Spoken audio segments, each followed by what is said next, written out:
I wanted to first speak about the assassination of Amal Khalil yesterday. She was a journalist for leftist outlet Al-Akhbar in the south of Lebanon, and despite facing constant threats from Israelis, not only this week and in recent weeks, but it seems like for several months, as we've seen reports coming out today, she refused to stop as many Lebanese journalists continue to remain defiant in the face of Israel's attacks. So, Hussein, can you talk a little bit about this assassination? And what does it say about Israel's continued targeting of journalists and media workers in Lebanon and Palestine? When Amal Khalil and Zainab Farash, two well-known journalists in the south on media outlets, were heading to make a news coverage on the borders of Vintage Vale, not even in Vintage Vale.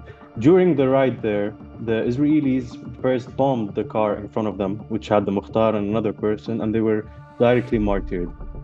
When that happened, their car was also shrapnel hit their car and they were wounded. So Amal and Zainab took refuge in a very nearby home.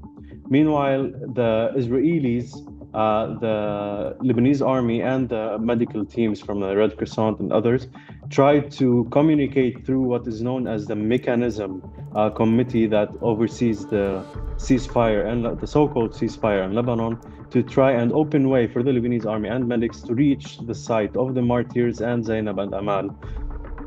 During their communication, first of all, the US ambassador in Lebanon delayed any decision on that, which attributed more to their late arrival to the scene, and the Israeli occupation forces denied approval initially.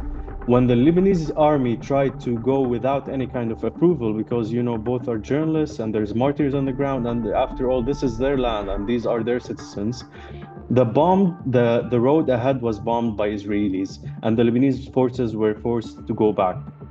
Meanwhile, the home which Amal and Zainab were sheltering in was also when the medics and the Lebanese army after hours reached the home now that was bombed by the Israeli occupation forces, they found that the home now is in rubble. They were barely able to find Zainab, who is critically wounded and now in the hospital. Amal remained under the rubble for hours and hours. Maybe she would have survived if they were reached on time.